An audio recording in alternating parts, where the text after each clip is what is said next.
Hello, and welcome to This Conversation Matters, a weekly show about the social issues shaping our communities, from race and inequality to justice, economic opportunity, and overall well-being. I'm Sheree Curry. Each week, I speak with experts and people with lived experience to help you better understand why these issues matter in our lives. But there's this white boy. So you're from Chicago, interestingly enough. He was like 5 years old when they did this documentary. And he had this connection, this affinity to what a deceased Black woman had. She died in a fire in Chicago. Her name was Pamela Robinson. Okay. And I even mentioned this in the book. But there was no way for him to have known this. And like his interest in music, his way of identifying, just all of this that he was like espousing and into, it was very similar to that of Pamela Robinson. Okay. She was a Black woman. And here's this white boy, very different walks of life. And yet here he is with these affinities and leanings. And so that they did like I said, a little package on that. So reincarnation, I don't know, but it at least is thought provoking. That's Ronnie Gladden, a tenured college professor, actor, and author of White Girl Within, Letters of Self-Discovery Between a Transgender and Transracial Black Man and His Inner Female. In this episode of This Conversation Matters, Ronnie shares views on race, identity, and belonging. Our conversation touches on Rachel Dolezal, Jessica Krug, and Raquel Evita Saraswati, women who were born white and later identified as Black or another person of color. Ronnie's story sits adjacent to those women, but Ronnie describes the experience differently. In the book, Ronnie writes about being transgender and transracial and introduces the blended concept of what Ronnie calls a transracial identity.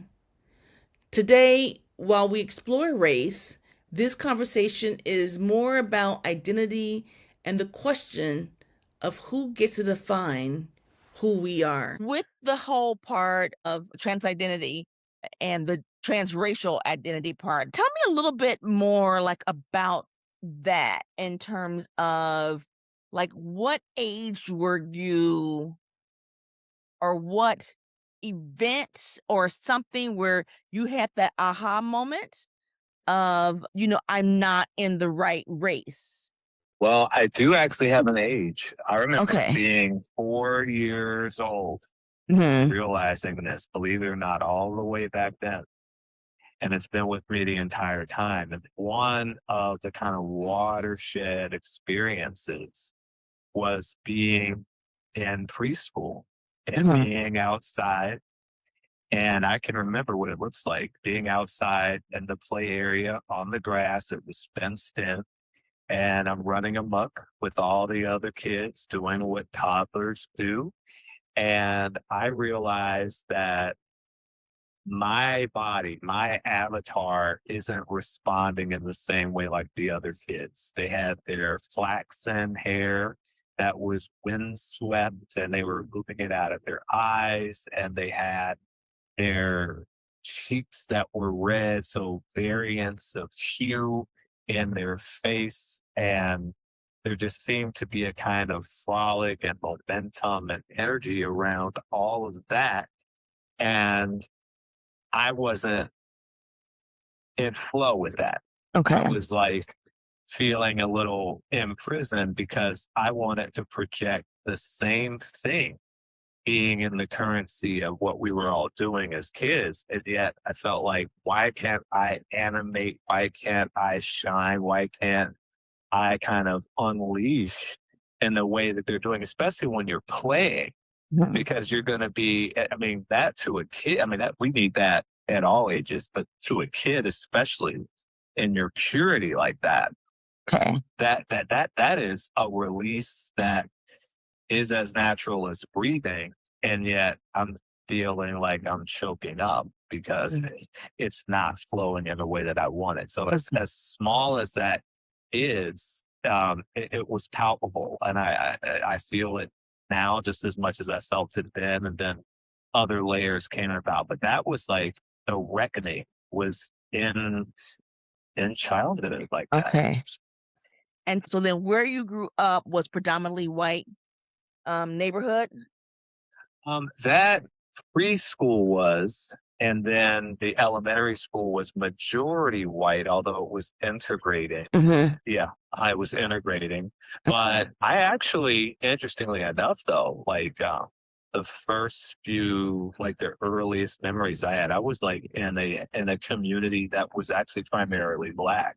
Okay. Yeah, they called it the Fay Apartments, and so it was primarily Black. But as an only child, having extra time to be on to myself, what I didn't get from maybe, neighborhood kids, I would just go to television and then I would catch, the images of growing pains, the facts of life, what have you. And that only just added more to what I longed for when I was playing, as a child in person in real life at the preschool. Then I would go and look at television and see a similar situation. That's what seems to fit in terms of my voice, my bone structure, my style, the way I wanted to animate. That seems like a much better approximation, much more accurate than the sum of the parts that I've been assigned. It just didn't seem to match up, if that makes sense. Yeah. And I'll tell you as an aside, just so you know that on this level of which I understand, I grew up in a housing project in Chicago, South Side.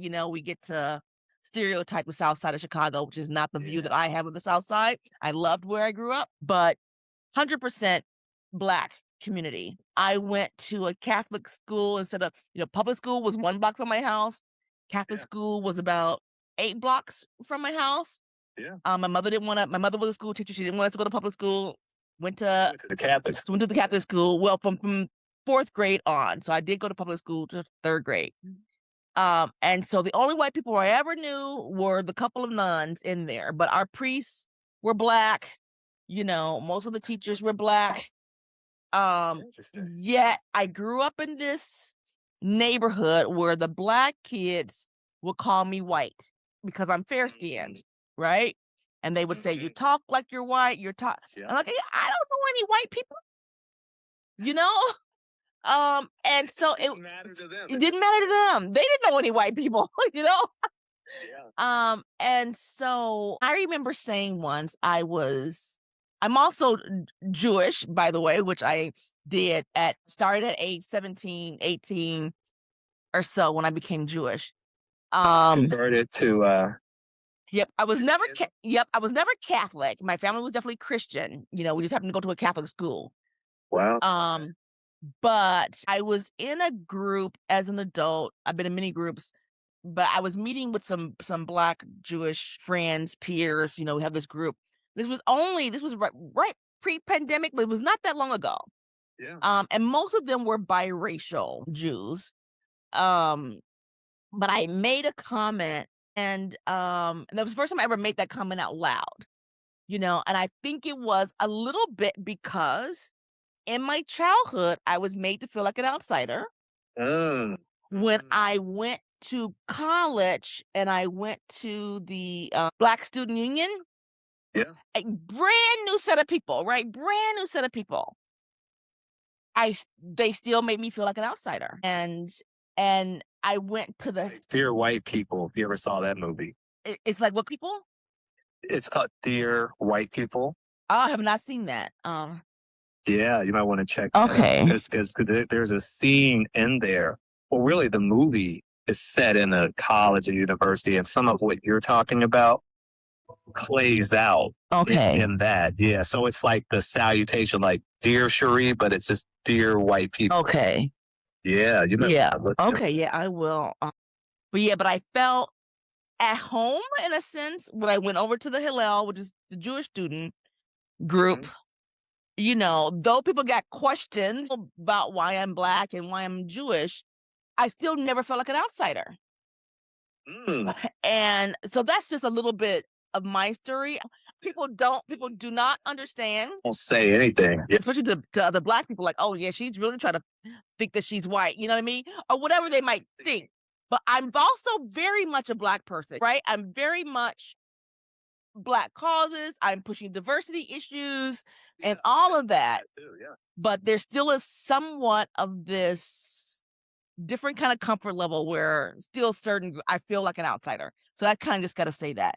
So with my next question, I will say, because I wonder even with myself, like, if the other children wouldn't have made me feel that way, and my family was 100% for the most part, Black, we always got some white people or Mexican people in our family somewhere. But would I have felt differently had I felt more accepted, or treated differently? I wouldn't say accepted, but treated differently. And so I wonder, and just so you also know, I don't feel this way about other gender issues, so I'm just saying it's about race issues because I don't believe that is always about environment. But Right. I have to wonder from myself, would it have been different for me if I had had a different experience? So what do you think? I think perhaps because I had some of that too growing up with Hall that at the time, because my voice was much higher. I was even my family, they said on the phone, "Oh, that you sound like a white girl on the phone," and then as time went on, you like a white boy, and like a white man. I mean, I've heard that Okay. before, but now this is in the book, so I'll just tell you this as an aside. The other issue too that I've grappled with is that I had an abusive father. Okay. He was fatherly in a lot of ways that I can respect, and just the fact of knowing him, and that for a lot of those that are Black or signed as Black, you don't always necessarily get to know your father. So having access in some regard, I'm appreciative of. But he was abusive to my mother. He was abusive to me. And I knew about that from the earliest stages. And so a part of me has wondered if, well, kind of having a knee-jerk reaction and going the exact opposite Okay. of what he was because of trauma. Okay. Now, I processed that though. Like I've been on about 15 plus years of counseling discussing this issue. So I really like to contextualize. The doctorate is also born out of this discussion too. So I mean, Okay. I've gone heavy duty. And with all of that work, I still feel the same way as I did as that 4-year-old. So as you're saying, something tells me that it's more than just that, although that might be a part of the environment, but there could be something intellectual or genetic. Because the thing is, most of us aren't purists to begin with. I mean, there is some percentage of white that's in my genetic. Right. You know what I mean? Yeah. I'm sure that's the same for you.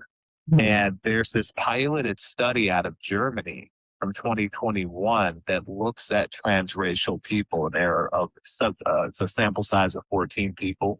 And effectively, the conclusions in there fit very much with what I've just known to be my story, but they have it in empirical data. And it's different people. It's not just the Black white binary, but there's those that may be white but identify as Asian, someone that's Black and then they identify as Hispanic. Like there's this cross section that's really interesting. So it's not just the binary polar opposite axis, but it's people that have these transracial leanings. At the end of the day, they have this insistent, consistent, persistent feeling that they're not in the right race. So then, yeah, now 14 is piloted. It's not the minimum 30 like you need to realize. But it does go back to your statement that, perhaps there is a little bit of nature that could be in this and we just don't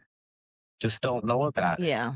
Yeah, so there's so much to explore that there's a lot to do. And that's what I would hope to advance is a real conversation around this. But I think the opportunity was lost in 2015 because it got involved in the Dolezal stuff. Right.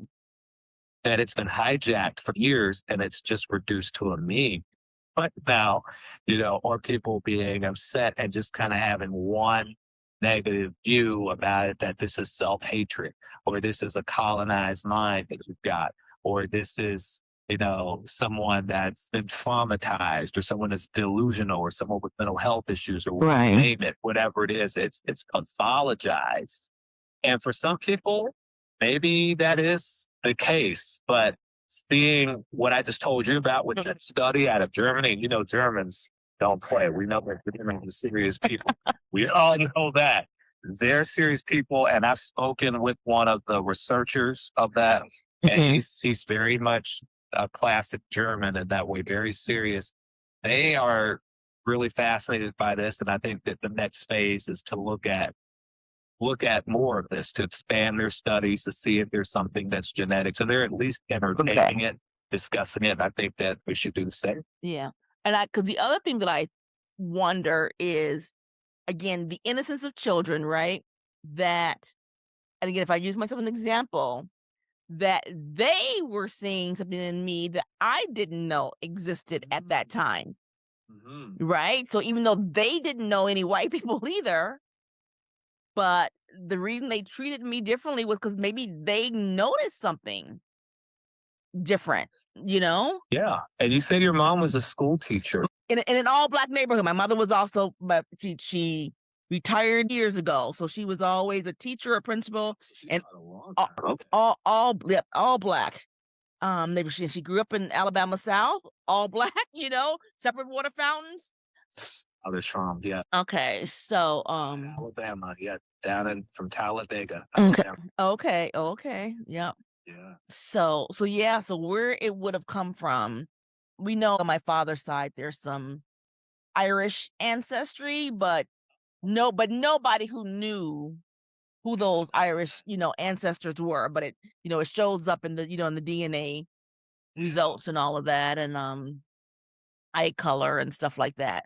But yeah, it's interesting. Part of her, and like your mother being this educator, and I can just tell by the way you describe her, she's like one of those serious die in the wool true educators, and I had a few of those.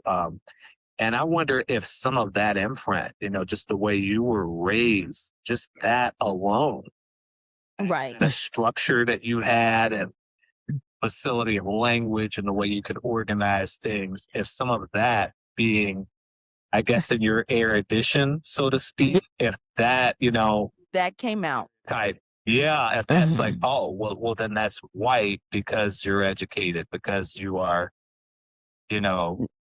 Right. in a certain kind of lexicon of language, Right. and it's not, yeah. Yeah, we were not allowed to say ain't.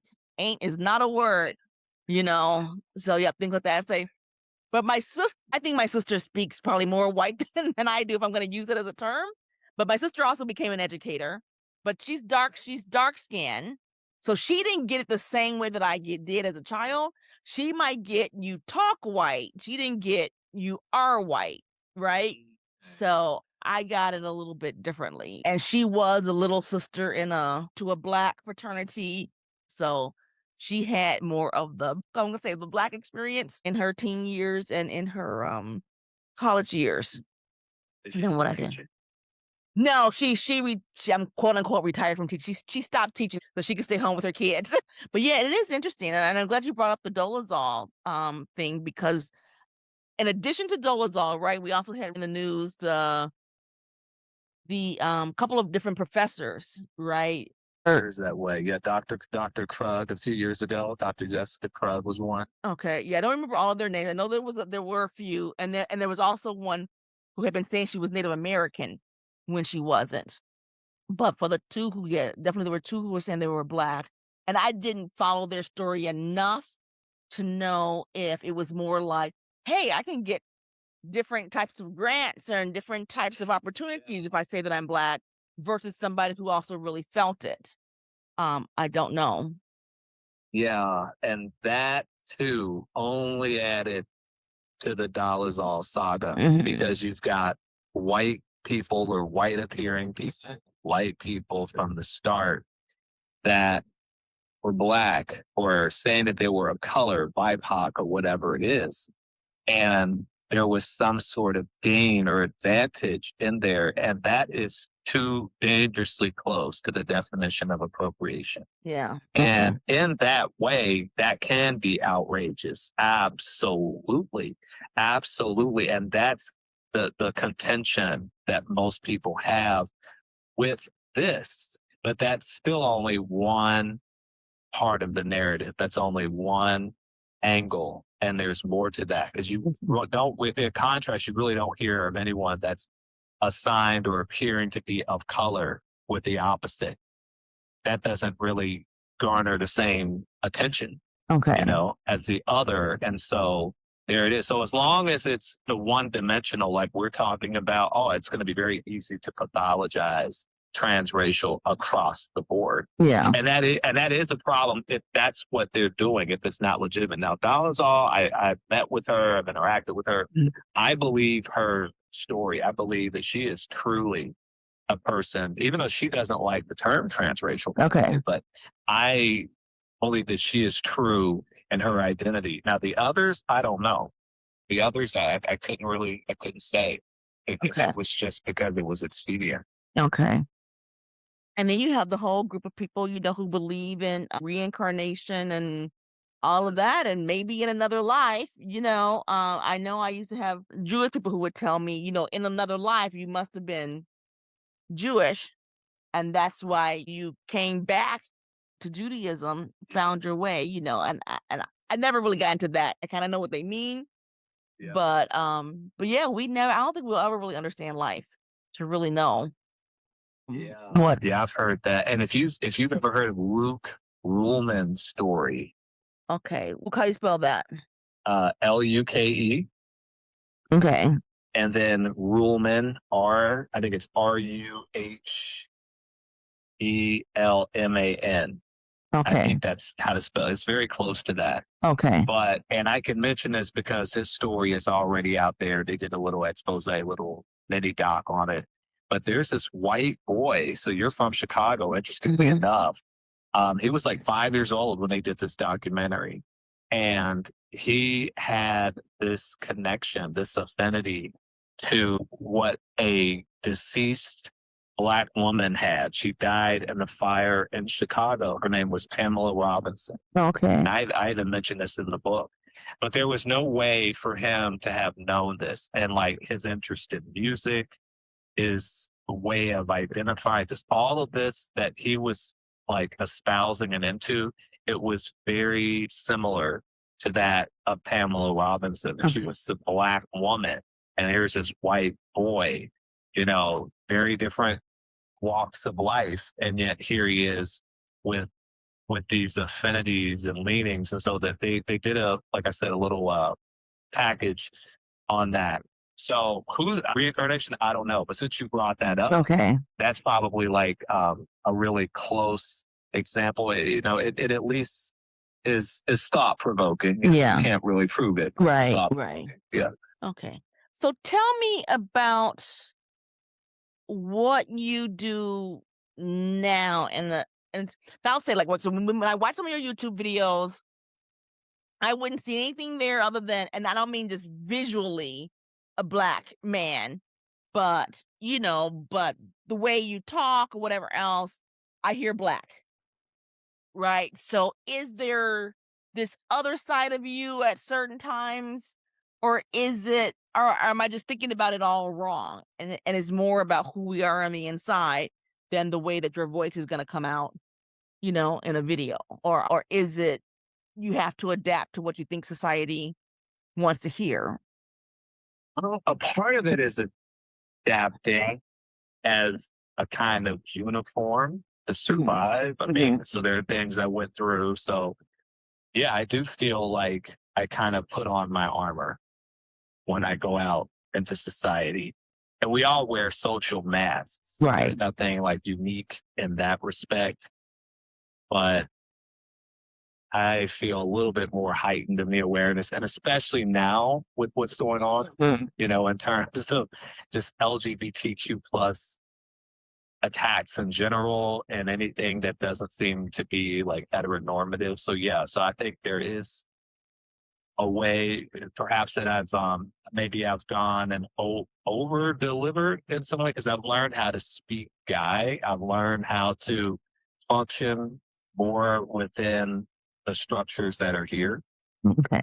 And I thought that I'll just have to just stick with this. But then I've had like a reawakening, so to speak, confrontation with the reality. And now it's like, oh, okay, all of what I was repressing, suppressing, oppressing is here right in front of me. And it's almost impossible for me to ignore anymore. Okay. So now it's like having to reconnect in some respect back with where I started from and acknowledging Okay. that there's work to do in that way.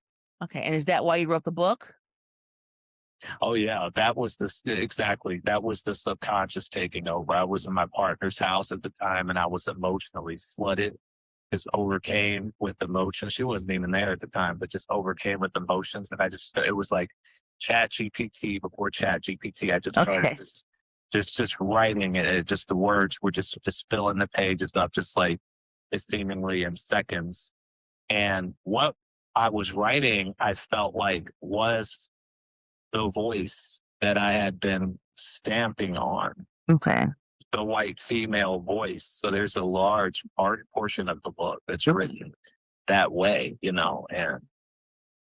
Okay. just having to unleash it. So, that notion of shadow work, trying to work with that. Now, my other curiosity is, I'm going to say, like, as a Black person in America, right? Visually, we're going to be Black, right? To the outside world, no matter what. Has always been this thing that when things are white, we don't name them. You know, and I mainly was like thinking of the media, but you know how this is, right? We talk about something that's nude in color really meant white, right? Or we talk about, even if I say biracial, we assume the other is white and we'll name the Black person or the Asian person who's a part of that mix. So there's this thinking that an assumption that all of us as Americans make that white is the standard and Sure. and the other races are the other.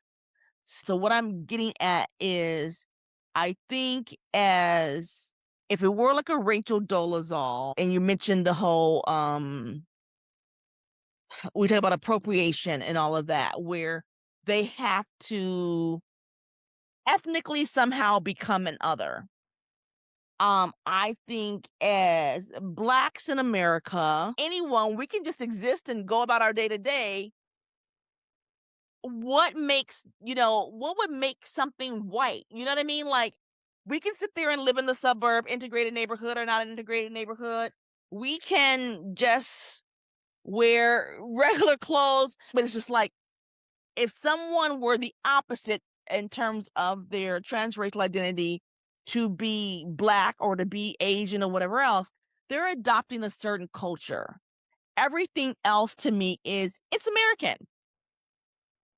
So what does it mean, to have the white part of you that is not just American? How do we differentiate what that is? For me, there's these internal kinds of benchmarks. Like there's a way that I envision my ideal self. Like I think we all do. For Mhm. most people, it's going to be a certain weight, a certain height. It's going to be a certain complexion, even to tan or not to tan or what have you.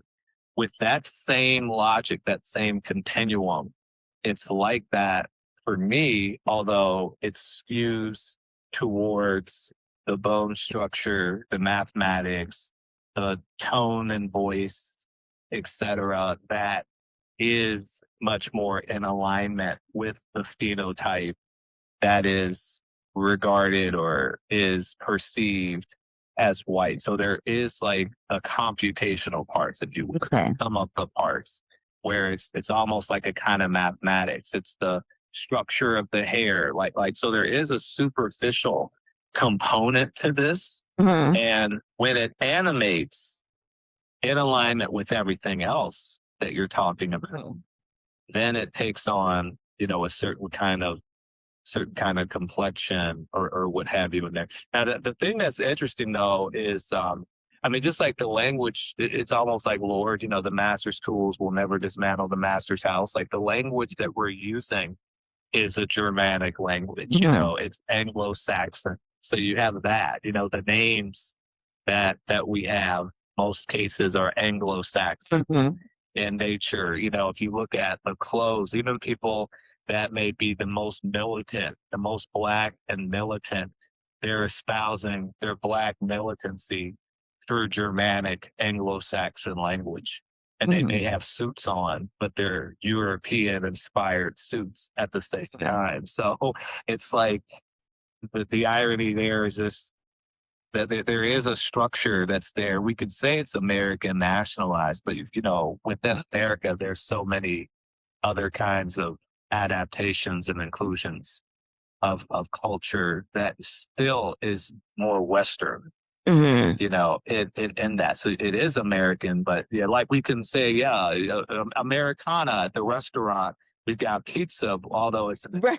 but it's Americana because we've adopted it, Mhm. and that goes back to the point, with race or even the transracial, in terms of that certainly then has flexibility, and adapting it, removing a one drop rule, and Mhm. Hispanics that are they white Hispanics or non-white Hispanics, and you see the options in the census and Right. census categories changing and what have you. So this is something that already we have examples of it changing and it's adapting into the culture. And I can't see why the transracial continuum isn't any different Okay. than that. Of course, you have to not have the appropriation piece, Right. just include the elements of it, like the way I'm describing it, if that all makes sense to you. Yeah. And it also just makes me think about black women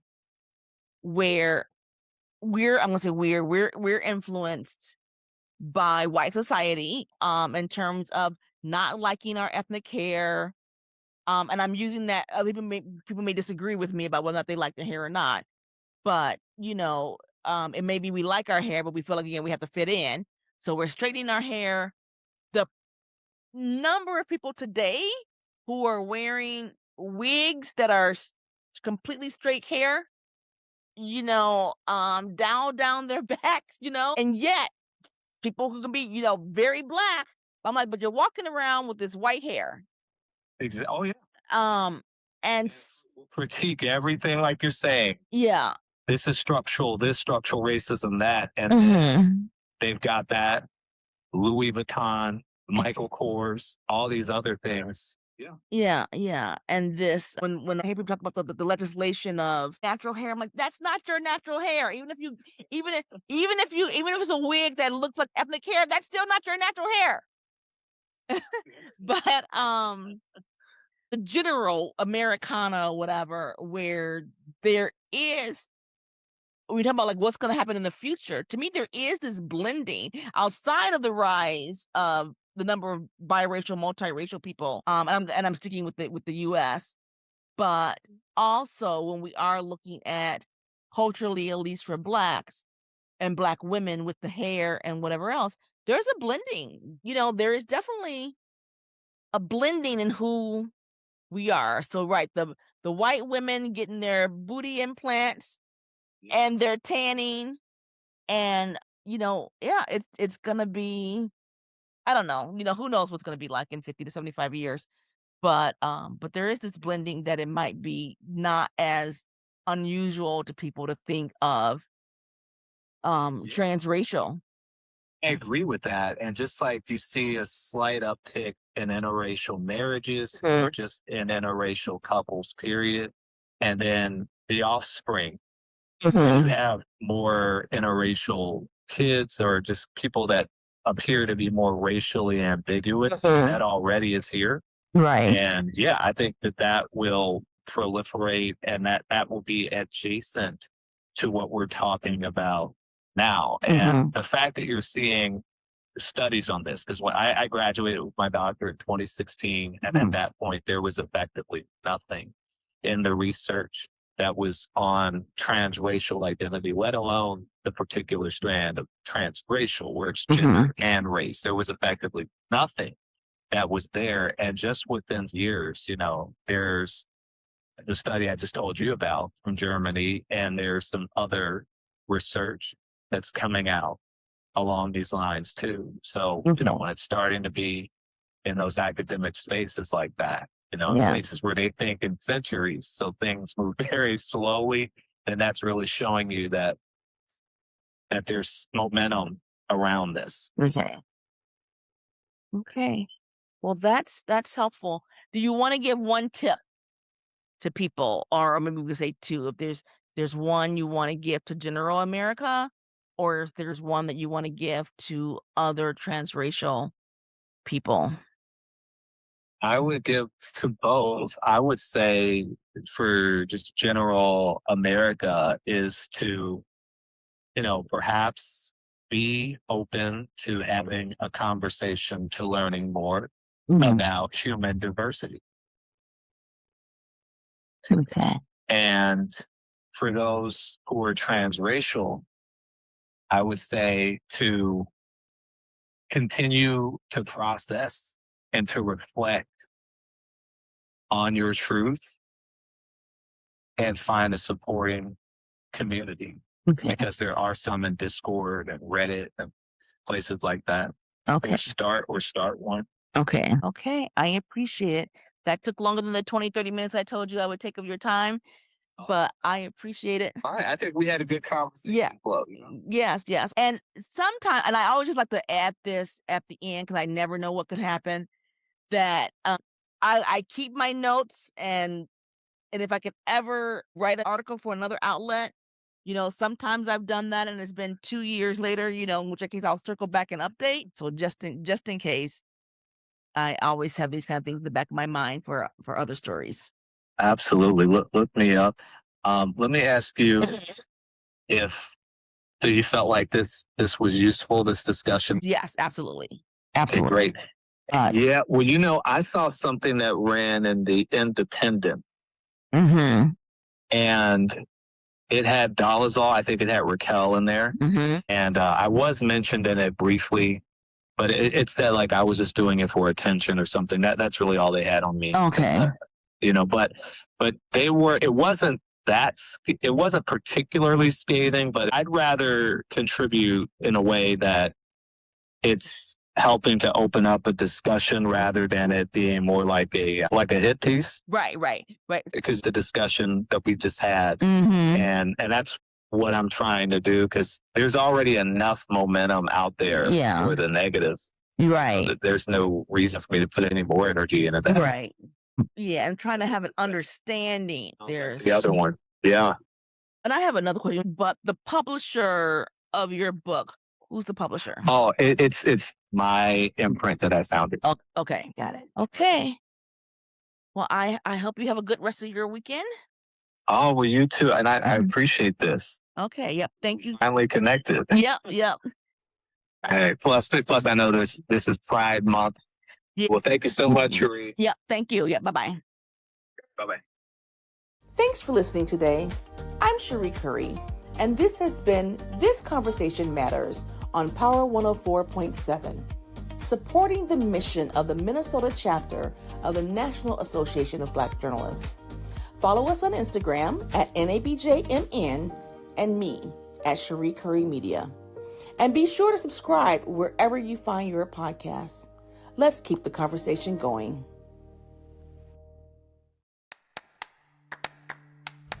Hi, I'm McCall, and every week we take you beyond the story. An NABJ Minnesota program brought to you by All About the Culture and Power 104.7 FM. Beyond the Story introduces you to business owners, community leaders, and media professionals. Join us Tuesday evening for Beyond the Story. Today on Beyond the Story, we're speaking with Deshaun Drew, president of NPR News. He speaks on the importance of uplifting important stories by Black journalists. I think there's a lot of value in amplifying the work of people doing good work that more people should see. So that's another dimension of it, is making sure that good work is just reaching more people. I don't know if you're familiar with Sahan Journal or not. It's a local news outlet that focuses on immigrants and on people of color. NPR, before I arrived here, I've been here almost 6 years, NPR incubated Sahan Journal, right? And so I think because the leadership at the time recognized that its founder, Mukhtar Ibrahim, had a great idea, and with some support, he could bring it to life.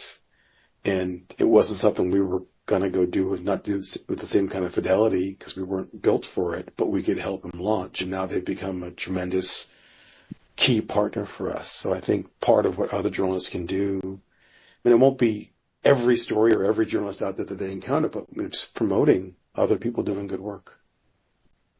The bottom line is I think what we do, it's hard, and not everyone who benefits from it necessarily appreciates it, but it's really important that we do it and that we continue even under threat at times of being shamed or targeted or arrested and charged.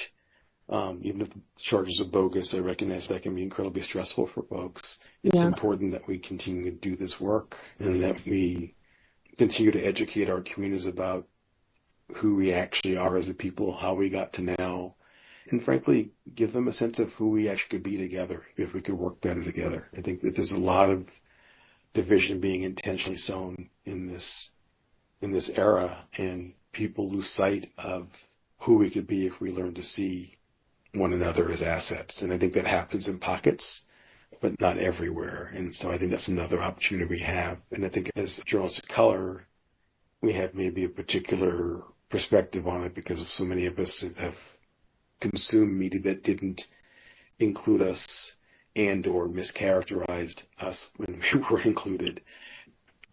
I'm McCall, and this has been Beyond the Story, where the story